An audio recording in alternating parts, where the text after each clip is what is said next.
Hi everyone, in this tutorial we are going to talk about determining number of possible stereoisomers from compounds that have multiple alkenes, specifically these conjugated systems where you have double bond, single bond, double bond, single bond, double bond, okay?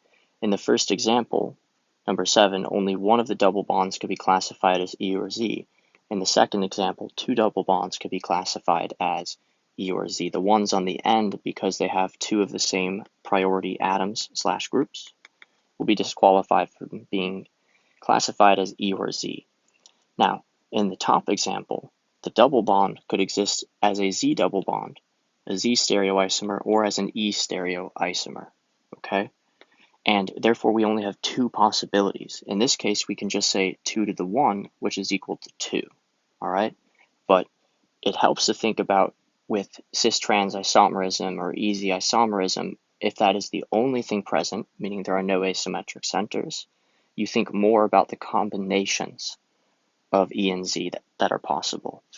So for this bottom compound, you might think, well, the double bond could be ZZ or EE, and let's consider this to be double bond 1 and double bond 2, double bond 1, double bond 2. Well, what about EZ and ZE?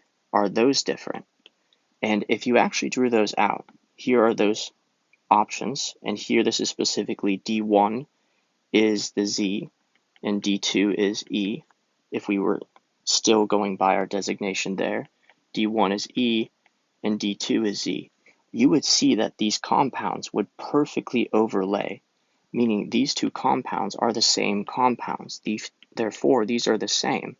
And we only in this scenario have 1, 2, 3 distinct possible stereoisomers. Here we can't just say 2 to the 2 easy double bonds and get 4. That is actually incorrect. You have only 3 possible stereoisomers, okay? You have the ZZ, the EE, and the EZ, which is the same as the ZE alkene stereoisomer.